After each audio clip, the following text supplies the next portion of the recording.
أشهد أن لا إله إلا الله أشهد أن محمدا رسول الله أشهد أن لا إله إلا الله وأشهد أن محمدا رسول الله أشهد أن لا إله إلا الله وأشهد أن محمدا رسول الله رضيت بالله ربا وبالإسلام دينا وبمحمد نبيا ورسولا ربي زدني علما وارزقني فهما.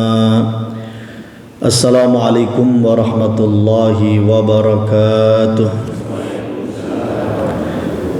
Alhamdulillahi Rabbil Alamin. Wassalatu wassalamu ala habibina wa syafi'ina wa qurrati a'yunina Sayyidina Muhammadin wa ala alihi wa ashabihi ajma'in. Amma ba'd. Ingkang kula mulyakaken para hadirin hadirat, seluruh pengurus takmir dan jamaah Masjid Al-Huda ingkang mugi-mugi sadayunipun tansah binaringan sehat wal afiat, panjang umur fi taatillah wa taati Rasulillah sallallahu alaihi wasallam. Amin ya rabbal alamin. Ingkang nomor setunggal, perkenalan. Matur nuwun, sudah diberi kesempatan, insyaallah kita akan mengaji fikih tiap Sabtu pekan kedua. Tepangaken kula Faris Khairul Anam. Kenalan iku ta'aruf, tirose tak kenal maka ta'aruf. Tak kenal maka ta'aruf. Yang kedua, kita semua mendoakan semoga masjid baru panjenengan ini senantiasa makmur bil ibadah ila yaumil qiyamah, dimudahkan pembangunannya, dimudahkan segala macam program-programnya, mendatangkan kemanfaatan li'ila'i kalimatillahi yal ulya, dan senantiasa bisa menjadi salah satu faktor tersebarnya syiar agama Allah Subhanahu wa taala, paling tidak di lingkungan kita. Hani'an lakum, semoga terwujud apa yang disabdakan oleh Rasulullah sallallahu alaihi wasallam, man bana masjidan banallahu lahu qasran fil jannah. Barang siapa membangun masjid saat dia hidup di dunia ini, nanti di akhirat di surga Allah Subhanahu wa taala dia akan dibangunkan istana oleh Allah Subhanahu wa taala. Amin ya rabbal alamin. Jangankan membangun masjid seperti ini, memberikan lampu penerangan kemawon. Dalam satu hadis Nabi Muhammad sallallahu alaihi wasallam bersabda yang maknanya, barang siapa memberi penerangan lampu di masjid, maka seluruh malaikat wa hamalatal arsy, demikian juga para pembawa arsy, akan mendoakan untuknya, wa yastaghfiruna lahu, dan akan memohonkan ampun untuknya selagi lampu itu masih menyala. Kalau kita perhatikan dalam sejarahnya, tiang ingkang pertama kali memberikan penerangan lampu di Masjid Nabawi adalah seorang sahabat yang bernama Tamim Ad-Dari. Suatu saat Tamim Ad-Dari ini pergi ke Syam. Tiang Jazirah Arabia niku lek dagang, kalau enggak ke Syam ya ke Yaman. Lihat musimnya, musim panas atau musim dingin. Direkam oleh Al-Quran, Rihlatash Syita'i was-Saif. Tamim Ad-Dari pergi ke Syam, lalu di sana dia mendapati kindil. Kindil niku lek cara singen oblek, sanes lampu kados mekaten. Tasik emot nggih oblek napa niki sing damel minyak mantun-mantun wonten sumbune. Sama dengan yang dibeli oleh Tamim Ad-Dari. Beliau mendapati lho nok Syam kok ono, nok Madinah durung ono. Beliau kemudian membeli beberapa konadil, beberapa kindil, lampu-lampu oblek itu. Wazait, yang kedua yang beliau beli adalah minyak. Yang ketiga sumbu, sumbunya api ten oblek niku wau. Lalu yang keempat yang beliau beli adalah candolannya itu. Singkat cerita, setelah dia beli di Syam, pulang ke Madinah, perjalanan lama, bisa sekian ratus kilo. Lalu datang di malam hari, dia memanggil seorang laki-laki yang bernama Abu Bazdad. Abu Bazdad kene, cantolan iki pasangan, mari ngono kindil atau oblek iki cantolno, mari ngono isin minyak. Besok sebelum subuh tolong nyalakan. Ini sumbunya juga pasang. Akhirnya dipasang oleh Abu Bazdad di pagi sebelum subuh. Lalu kemudian Rasulullah Shallallahu Alaihi Wasallam keluar dari rumah menuju masjid. Terus tanya, beliau mendapati masjid saat itu sudah, dalam bahasa hadisnya, sudah yuzhir, sudah terang benderang. Wallahu alam, mungkin sebelumnya nggih peteng, tapi karena sudah dipasangi beberapa oblek oleh Abu Bazdad atas perintah dan atas sedekah Tamim Ad-Dari, masjid itu sudah menyala. Rasulullah lalu kemudian bertanya, man asraja hadza, siapa yang memberi lampu penerangan ini? Dijawab oleh para sahabat, Tamim Ad-Dari. Tamim Ad-Dari ya Rasulullah. Lalu Nabi bersabda, dia telah menerangi rumah Allah, nawwarallahu lahu alaihi fid dunya wal akhirah. Dia telah menerangi rumah Allah, maka pasti Allah akan memberikan penerangan cahaya untuknya dunia dan akhirat. Didoakan, dan doa Nabi ini kepastian, mustajabahnya itu kepastian. Didoakan oleh Gusti Kanjeng Nabi Muhammad sallallahu alaihi wasallam agar Tamim Ad-Dari ini mendapatkan cahaya petunjuk, cahaya hidayah dunia dan akhiratnya. Yang menarik kemudian Nabi bersabda, seandainya aku punya anak perempuan, pasti aku akan nikahkan dengan Tamim Ad-Dari. Tapi putri Kanjeng Nabi sampun telas, sudah ada suaminya masing-masing.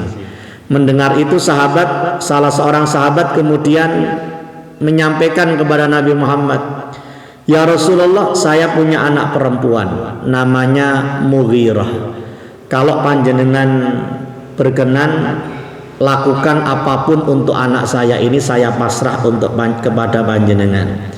Lalu Nabi menikahkan Tamim Ad-Dari dengan perempuan putri sahabat tadi yang bernama Mughirah.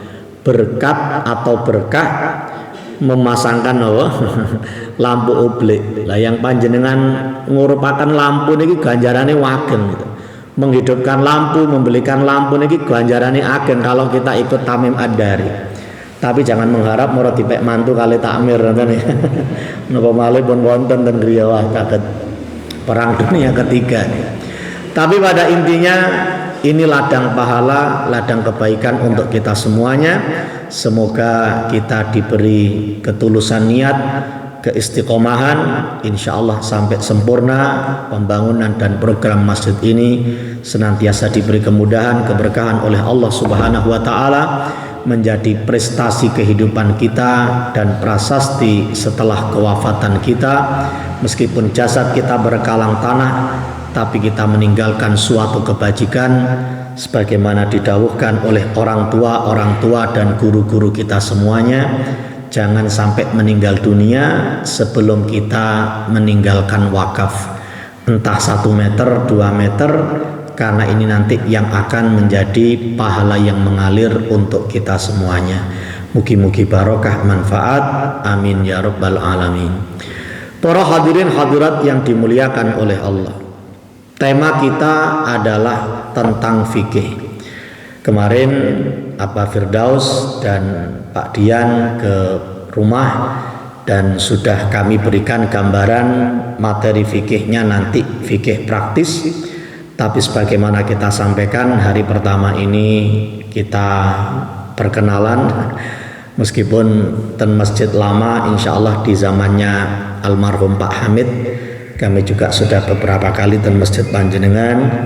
Pak Kholikul juga beberapa kali ke tempat kami, ke pondok, dan satu kampung dengan istri saya dan kauman. Tapi pada intinya pertemuan pertama ini kita belum membahas fikih detailnya. Kita berikan gambaran terlebih dahulu tentang materi fikih ini. Pangapunten, fikih ini banyak sekali versi pendapat, dan ini harus kita maklumi bersama. Sampai ada yang mengatakan lek gak khilaf duduk fikih. Kalau tidak ada perbedaan pendapat itu bukan fikih. Makanya jangan heran kalau nanti penjelasannya bisa saja tidak sama atau sama dengan yang selama ini kita jalani. Mboten masalah, yaitu memang fikih. Kalau diilustrasikan oleh para ulama, salah satunya Syekh Abdul Fattah Saleh Qudash Al-Yafi'i, ada hubungan antara Quran dan hadis, lalu tafsir, lalu fikih. Mengapa sih kita dalam beribadah itu kok mengacu kepada fikih? Tidak langsung misalnya Quran yang 30 juz mulai Fatihah sampai An-Nas ini menjadi acuan ibadah kita keseharian. Diibaratkan oleh Syekh Abdul Fattah, Quran dan hadis itu ibarat pohon. Lalu tafsir itu ibarat buah tapi belum masak, buah tapi tasik dereng mateng.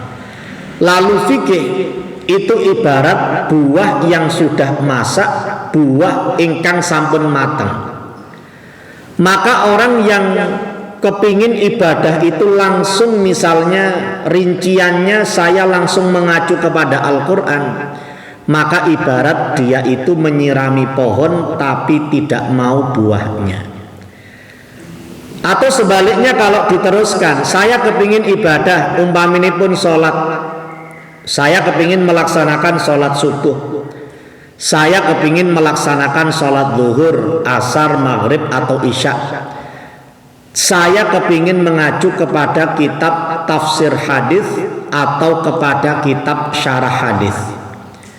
Kalau kita mendengarkan hal semacam ini terus kita mau nuruti, nggih mboten saged.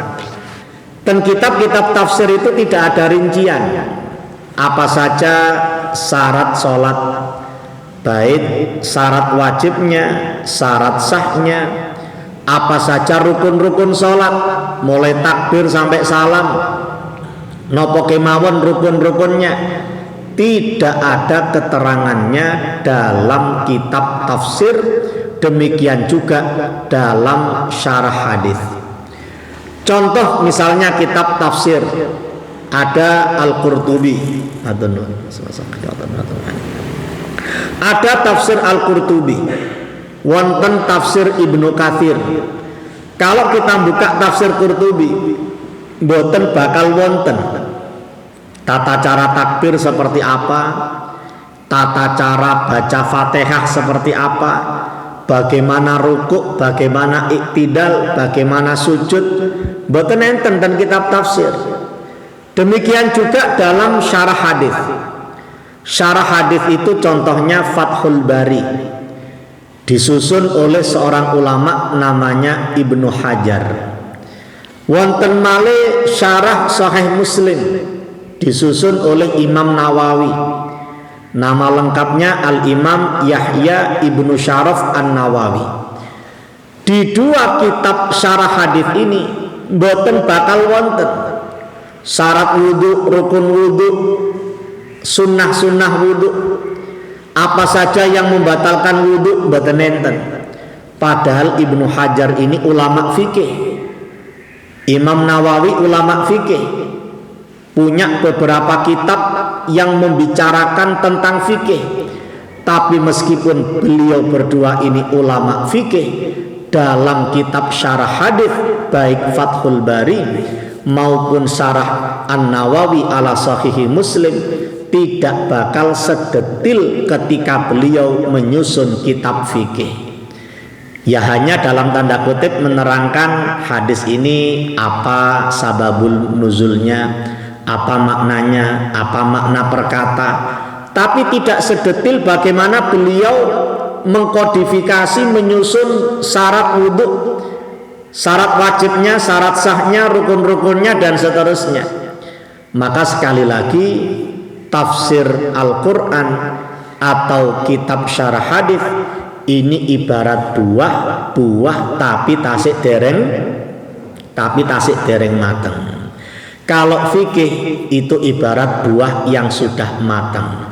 Artinya kalau kita mau ibadah, kita mempelajari keterangan yang sudah hautu, langsung praktek. Ya kitabnya bukan kitab tafsir, bukan kitab syarah hadis, tapi kitab fikih. Nah fikih ini macam-macam. Ada fikih madhab Hambali, wonten fikih madhab Maliki, wonten fikih madhab Syafi'i, wonten fikih madhab Hanafi. Bagaimana kita memahami madhab-madhab yang ada?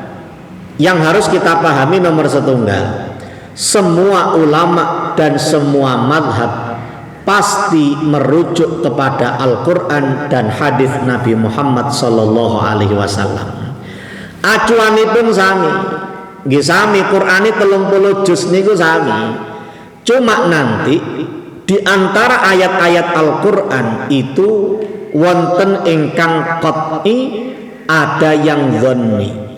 Demikian juga hadis, ada yang qat'i, ada yang dhanni. Kalau dalam usul fikih mangke dirinci, ada yang qat'iyyut thubut, qat'iyyud dilalah. Ada yang qat'iyyut thubut, dhanniyud dilalah. Maksudnya apa? Ada yang teks dalil itu memang pasti ada. Misalnya Quran 30 juz niki mesti tidak bisa diragukan. Semuanya pasti ini adalah wahyu dari Allah, semuanya adalah Al-Quran. Hadis macam-macam. Kalau hadis ada yang qat'iyyut thubut, hadis mutawatir misalnya, tidak bisa diingkari. Para perawinya itu banyak sekali, yang nggak mungkin mereka bersepakat dalam kebohongan. Pada level sahabat perawinya banyak. Pada level tabi'in perawinya yang meriwayatkan hadis itu jumlahnya banyak. Tabi'ut tabi'in di level yang ketiga para perawinya banyak. Misalnya suatu hadis itu para perawinya banyak dalam setiap level yang tidak mungkin mereka bersepakat dalam kebohongan, maka hadis itu disebut sebagai hadis mutawatir. Hadis mutawatir pada tingkat tertentu ini seperti Quran. Dalam arti apa? Pasti ini ada, nggak bisa didustakan. Sama seperti Quran, pasti ini wahyu. Sama dengan hadis mutawatir, ini ada kepastian, pasti pernah diucapkan, pernah disabdakan oleh Nabi Muhammad Sallallahu Alaihi Wasallam. Bapak Ibu sekalian, pada level subutnya, ketetapannya bisa saja absolut, bisa saja mutlak, tapi pada penafsirannya berbeda-beda. Ada subut, ada dilalah. Subutnya pasti, tapi dilalahnya masih belum pasti. Kalau kita berbicara hadis, ada yang subutnya pasti. Kalau tadi misalnya para perawinya banyak, tapi kalau tidak mutawatir, misalnya hadis mursal, hadis-hadis dhaif, hadis-hadis yang misalnya ada mu'dhal, pada level tertentu kok nggak ada, atau bahkan 2 level nggak ada, itu nanti kemudian disebut sebagai dhanniyut thubut. Ketetapannya itu teoritis, tidak mutlak. Bisa saja ada potensi pernah diucapkan oleh Nabi Muhammad, bisa saja ada potensi tidak diucapkan oleh Nabi Muhammad Sallallahu Alaihi Wasallam.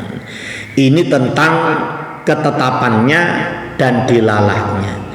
Lalu bagaimana dengan Al-Quran? Umpami ngeten, kalau dalam Al-Quran pada level thubutnya mesti thubut, tidak ada yang 30 juz itu tidak ada dalam Al-Quran. Semuanya adalah Al-Quran 30 juz. Tapi nanti pada level dilalah, Gampanganipun level penafsiran. Level penafsiran nanti dibagi dua. Ada yang qat'i, ada yang dhanni. Secara mudah, qat'i itu mutlak, tidak bisa lagi ditawar. Kalau dhanni tidak mutlak, bahasa kita teoritis, penafsiran bisa berbeda-beda. Contoh yang pertama, yang qat'i, tentang kewajiban sholat. Ini mutlak, tidak bisa lagi ditawar. Contoh yang lain, tentang keharaman khamr, bahwa khamr itu haram, tidak bisa lagi ditawar, berarti kewajiban sholat. Demikian juga tentang keharaman minuman keras, ini qat'iyyut thubut, qat'iyyud dilalah. Redaksi dalilnya mutlak, memang ada dalam Al-Quran. Demikian juga penafsirannya juga mutlak, bahwa sholat itu wajib, khamr itu hukumnya haram. Namanya qat'i. Qat'i itu absolut, qat'i itu mutlak. Tapi yang lain kadang tidak qat'i, dhanni, ada sesuatu yang bersifat teoritis. Maka cara mudahnya, kalau kita perhatikan dalam kitab tafsir, kita perhatikan dalam kitab usul fikih, kita perhatikan dalam kitab-kitab fikih yang sudah mengkodifikasi penafsiran-penafsiran para ulama itu, akhirnya nanti sikap ulama dan umat Islam menyikapi dalil itu ada tiga level. Ada tiga level. Yang pertama level prinsip, yang kedua level interpretasi, yang ketiga level manifestasi. Nomor setunggal apa? Prinsip. Nomor kali interpretasi. Nomor tiga manifestasi. 2 dan 3 sama-sama diakhiri si. Niki koncone Lombok kali uya tendure cowek. Namanya apa Bu? Terasi. Yang pertama level prinsip, yang kedua level interpretasi, yang ketiga manifestasi. Prinsip itu apa? Prinsip itu pedoman yang diyakini semua pihak dalam suatu komunitas atau kelompok. Kelompok atau komunitas itu tidak akan berbeda pendapat pada level yang pertama, inggih menika level prinsip ini. Tidak boleh anggota kelompok atau anggota komunitas itu berbeda pada level yang pertama ini. Kalau kita terjemahkan dalam keilmuan fikih, semua ulama, semua madhab akan sepakat pada level yang pertama ini. Pada level yang pertama, ulama-ulama madhab tidak akan berbeda pendapat. Pada level ingkang nomor setunggal, level nopo kalau wau, level prinsip. Kalau level yang kedua, level interpretasi, level penafsiran. Namanya penafsiran, maka pasti sudah mulai berbeda pendapat. Ulama A dengan ulama B akan berbeda pendapat. Madhab A dengan madhab B, madhab C, madhab D. Bisa saja penafsirannya sama, bisa saja penafsirannya berbeda.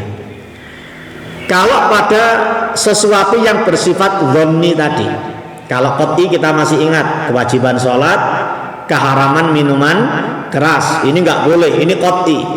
Kalau yang dhanni, rata-rata ayat Al-Quran dan hadis Nabi Muhammad SAW itu dhanni. Akhirnya para ulama melakukan interpretasi, melakukan penafsiran. Bahasa usul fikihnya melakukan ijtihad. Kalau hasil ijtihadnya sama, maka disebut kesepakatan ulama, disebut ijma' ulama, disebut sebagai konsensus para ulama. Tapi kalau hasil penafsirannya berbeda, itulah yang disebut dengan perbedaan pendapat di antara para ulama. Perbedaan itu banyak terjadi pada level yang kedua ini, inggih menika level interpretasi. Level interpretasi sudah banyak khilaf, sudah banyak perbedaan. Nopo male pada level yang ketiga, level manifestasi. Manifestasi itu pengamalan terhadap sebuah hasil penafsiran. Akan makin banyak perbedaan pendapat di antara para ulama kita. Saya beri contoh supaya makin real dan tidak makin bingung. Tasik semangat. Nopo sampun ngantuk? Semangat. Masih 100% nopo 50%? 100%. Alhamdulillah. Kalau kuatos lek ngajine subuh nopo malih Malang lek injing niki kadang 15 derajat, kadang 16 derajat. Khawatir jamaah subuh S3. S3 niki senden selonjor selier-selier. Ustadz, kula mboten ada sendenan nih. Kula mboten ada sendenan. Lek gak sendenan mboten S3 Pak, D3. Duduk diem deglek ya. Ditambahi D yang keempat DOWEH. Napa? Ndowe. DOWEH ndowe. Lek D4 berarti duduk diem deglek ndowe. Niku elek biasane. Shallu ala Nabi Muhammad. Kita beri contoh ayat Al-Quran dan penerapan 3 level tadi. Prinsip interpretasi kali apa? Kali manifestasi. Ada ayat Al-Quran yang membicarakan tentang rukun wudhu sekaligus yang membatalkan wudhu. Wonten Quran ngeten, idza qumtum ilas sholati faghsilu wujuhakum wa aydiyakum ilal marafiqi wamsahu biru'usikum ila akhiril ayat, sampai akhir ayat. Jika kalian akan melakukan sholat, artinya kalau kalian akan melakukan sholat, maka basuhlah wajah kalian dan tangan kalian dari jari ke siku, wamsahu biru'usikum, dan usaplah kepala kalian. Pun mikirian. Ada ayat yang berbicara seperti itu. Ini qat'iyyut thubut dhanniyud dilalah. Ayatnya ada dalam Al-Quran. Semua ulama sepakat ada dalam Al-Quran ayat itu. Kalau sampai ingkar kafir. Wong ada dalam Al-Quran. Jangankan mengingkari satu ayat, mengingkari satu huruf Al-Quran pun kalau sengaja dan dia ingkar, benar-benar ingkar, murtad, na'udzubillah, keluar dari agama Islam. Karena satu huruf itu mempengaruhi makna Quran. Kalau kita misalnya membicarakan tentang pintu surga dan pintu neraka, itu ada perbedaan satu huruf. Kalau pintu surga, wasiqal ladzina taqau, orang-orang yang bertakwa itu digiring, dibawa ke depan pintu surga. Wa futihat abwabuha, ada wawunya. Dan saat itu pintu surga sudah dalam keadaan terbuka, ada wawunya. Kalau dibicarakan tentang pintu neraka, wasiqal ladzina kafaru, orang-orang yang kafir itu akan dibawa ke depan pintu neraka, nggak ada wawunya. Futihat abwabuha, baru saat itu pintu neraka dibuka. Gara-gara huruf wawu kita bisa memaknai pintu surga itu sudah terbuka sebelumnya. Kalau pintu neraka yang tanpa wawu baru dibuka ketika orang-orang calon penghuni neraka itu dibawa ke depannya. Ini hanya sekedar contoh. Jangankan mengingkari satu ayat Al-Quran, mengingkari satu huruf saja bisa na'udzubillah membuat orang murtad, karena akan meniscayakan makna yang berbeda.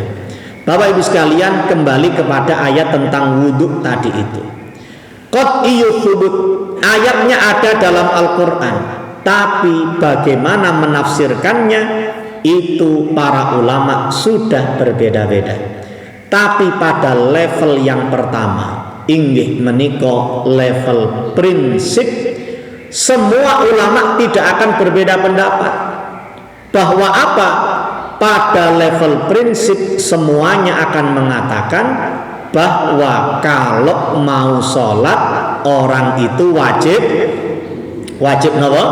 Wajib wudhu.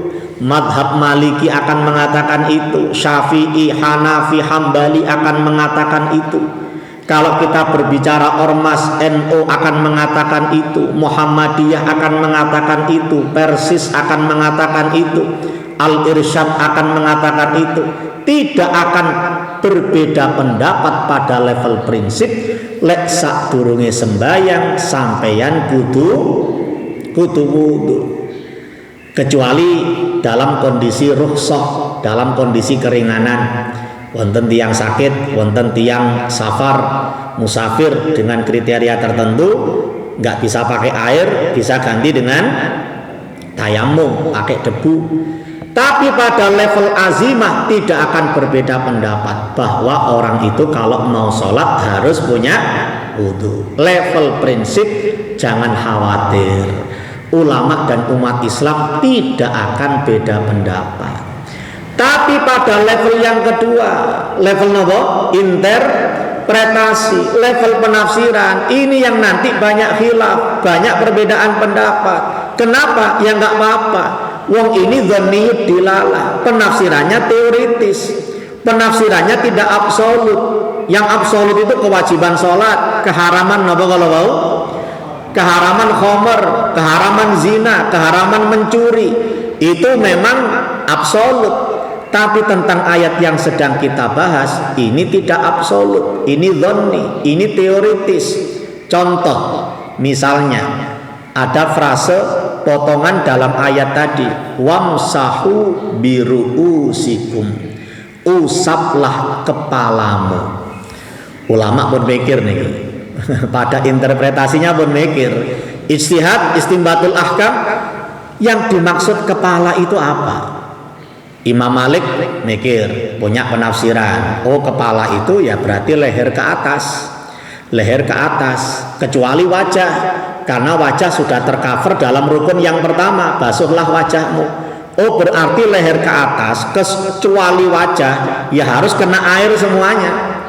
Makanya wudhunya Imam Malik dan madhab Maliki, tempat yang ditumbuhi rambut semuanya, sak rambut-rambutnya, bahkan lubang hidung, lubang mulut harus kena air ketika dia melakukan tahapan wudhu, usaplah kepalamu.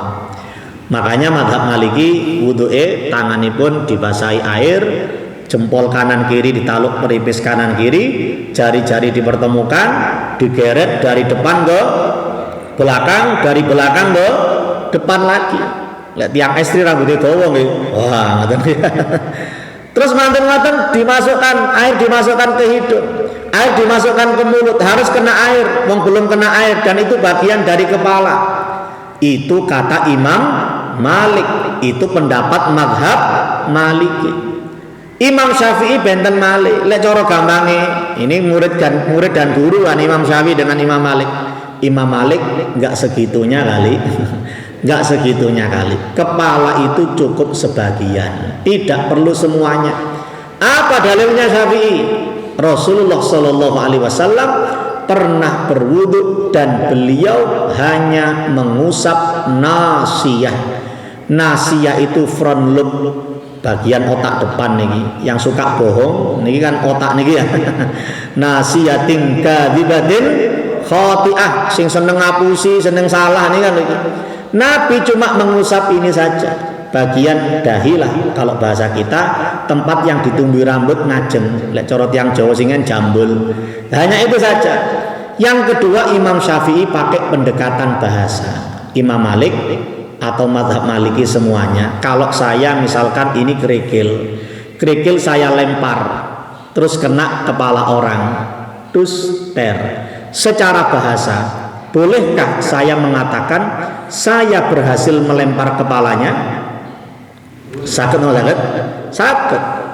Karena memang benar-benar kena kepala. Padahal kerikil itu cuma ter sebagian kepala, gak sampai ter. Berarti yang dimaksud kepala itu cukup sebagian kepala. Seluruh kepala itu sunnah, seluruh kepala diusap dengan air itu afdal, itu yang lebih utama. Tapi yang dimaksud rukun cukup dengan mengusap sebagian kepala. Penafsirannya sudah berbeda-beda. Level prinsip sama, tapi penafsiran sudah tidak sama. Apalagi level manifestasi. Ini semua bisa kita kembangkan. Tentang kunut subuh misalnya, kalau kita memahami level prinsip, interpretasi, manifestasi, pada level prinsip semuanya akan mengatakan subuh niki sembayangi wajib napa sunah? Wajib. Pada level prinsip ulama dan umat Islam tidak akan beda pendapat. Tapi pada level interpretasi sudah berbeda-beda. 4 madhab Maliki, Syafi'i mengatakan qunut subuh itu sunnah dan diutamakan, fadlun wa mustahabbun. Syafi'i kali napa? Maliki. Hanafi kali Hambali mengatakan qunut subuh tidak ada, bid'ah, tidak ada, bukan sesuatu yang sunnah. Level interpretasi tidak masalah, ribut qunut subuh itu yang masalah. Dan alhamdulillah sekarang sudah tidak ada perdebatan qunut subuh itu, karena yang debat sudah nggak sembahyang subuh. Sekarang kan nggak debat lagi. Itu pada level interpretasi sudah beda pendapat, apalagi level manifestasi. Coba 2 jari yang pertama tadi, Syafi'i kali Maliki mengatakan qunut subuh itu sunnah interpretasinya, tapi pada level manifestasi dua ulama ini pun beda. Menurut Imam Malik qunut subuh itu sebelum rukuk, menurut madhab Syafi'i qunut subuh itu setelah rukuk. Pada level manifestasi itu sudah berbeda. Contoh yang lain banyak. Masjid harus dijaga kesuciannya, harus diberi minyak wangi, harus dijauhkan dari dan majaninakum, jauhkan dari orang-orang gila di antara kalian. Semua ulama sepakat masjid harus dijaga kesuciannya, tapi melakukan atau mempraktekkan manifestasinya pun benten-benten. Ada untuk ikhtiar menjaga kesucian antara toilet dengan masjid, ada yang dikasih kolaman apa niki? Kolaman sikil. Masjid Agung Jamek Malang damel. Wonten sing mboten damel, Masjidil Haram, Masjid Nabawi wonten kolaman sikil. Mboten enten. Tapi semua sepakat masjid harus dijaga kesuciannya. Tentang yang membatalkan wudhu. Yang membatalkan wudhu di ayat yang tadi kita baca. Di antara yang membatalkan wudhu itu aula mastumun nisa, kamu melames istrimu. Lames itu apa? Kata Imam Malik, lames itu aljima, pangapunten hubungan suami istri. Kan semrap ya hubungan suami istri. Semrap ya. Istrinya ten MOG dihubungi oleh suaminya. Ma ada di mana ma? MOG pak. Nah, itu berarti istrinya sudah dihubungi oleh suaminya. Berarti sudah terjadi hubungan suami. Ngoten mawon pondok ini tasik dereng 17 tahun ke atas. Menurut Imam Malik yang membatalkan wudhu itu kalau sampai terjadi hubungan suami istri. Kalau nggak sampai nggak batal. Kata Imam Syafi'i mboten, lames itu persentuhan kulit Imam Malik. Nggak harus sampai terjadi hubungan suami istri. Makanya di lapangan ada suami istri yang bersentuhan katanya nggak batal. Oh berarti dia ikut madhab Maliki. Kalau batal berarti dia ikut madhab Syafi'i. Persentuhan kulit, pokoknya yang persentuhan kulit. Kalau selain kulit nggak batal. Kuku mboten kuku kali kuku mboten batal, rambut kali rambut mboten batal. Duwe wudu makangan mah, duwe wudu ya yes kuku mek kuku ae. Nah, mboten batal. Rambut kali rambut nggih mboten batal, uyek-uyekan mboten batal. Termasuk untu kali untu. Gigi dengan gigi itu mboten batal. Ya cuma rada kangelan ya. Karena bukan kulit. Dan dalam khilaf seperti ini ada solusi, ada kemudahan, ada jalan keluar yang insya Allah tidak keluar jalan. Kalau kita perhatikan Imam Khalifah Umar bin Abdul Aziz, beliau mengatakan la uhibbu law anna ashaba rasulillahi la yakhtalifun li'annahu law kana qawlan wahidan lakana an-nasu fi dzikin. Saya tidak suka kalau para sahabat itu pendapatnya cuma satu. Kalau mereka pendapatnya cuma satu, umat Islam ini akan menemui kesulitan. Kula ten Bathul Masail PWNU Jawa Timur, kalau bahas bab wakaf masjid, lek ndamel madhab Syafi'i wangel. Wangel urip lek ndamel madhab Syafi'i. Tapi nggih nolak ten madhab Hanafi. Contoh bongkarane masjid, jenengan kan bongkar masjid Al-Huda. Bongkarane masjid menurut madhab Syafi'i gak oleh dibuat. Solusinya ya napa? Simpen nang gudang. Simpan di gudang, barangkali suatu saat akan dipakai lagi. Jenengan punya bongkaran Al-Huda sana, terus simpan di gudang. Lak pendamelan piyambak nih, gudangnya ten pundi? Kalau nggak bisa disimpan di gudang, kasihkan ke objek wakaf terdekat. Pun katakan masjid Pondok Kula dan Pandan Landung terdekat bagi mriki. Purun kula jenengan kirimi material bongkaran masjid. Mboten purun. Kalau pakai mazhab Hanafi boleh dijual. Nanti hasil penjualannya dikembalikan lagi ke masjid. Kan Hanafi enak. Lek mazhab Syafi'i nggih kangelan. Akhirnya kita butuh untuk menoleh ke madhab yang lain. Penutup, sami kali bab wudu. Kalau kita umroh, kalau kita haji sekalian, biasanya oleh pembimbing manasik hajinya diminta untuk pakai madhab Maliki. Nanti wudunya Maliki, biar batalnya juga ikut madhab Maliki. Karena tawaf itu harus punya wudu. Sedangkan kalau umroh atau hajinya sekalian, ya apa? Gandengan tangan batal. Istrinya khawatir kehilangan suaminya. Suaminya memang sengaja meninggalkan istrinya. Di antara tawaf, di antara jutaan orang itu, kalau pakai mazhab Syafi'i, tini cekelan nang bojoku batal. Tak tarik pakaian ihrami, loh ini pertahanan terakhir suami saya ini. Lah tak tarik orang brodol ya nopo. Kegemparan di hadapan Baitullah Ka'bah. Akhirnya ikut Maliki, nanti batalnya juga ikut mazhab Maliki. Nanti diatur dalam bab talfik, bab satu qadiyah, jangan sampai tatabu' rukhas dan seterusnya. Insya Allah secara detail akan kita pelajari mulai pertemuan berikutnya. Kita mulai bab toharoh, bab bersuci, bab sholat dan seterusnya dengan argumentasi mengapa ada khilaf. Narasinya seperti yang tadi kita sampaikan. Mugi-mugi terus sehat walafiat, panjang umur fi taatillah wa taati Rasulillah sallallahu alaihi wasallam, terus semangat talabul ilmi, terus semangat berbuat kebaikan dan kebajikan. Bila nanti ada pertanyaan, insyaallah kita mulai pada pertemuan kedua nanti.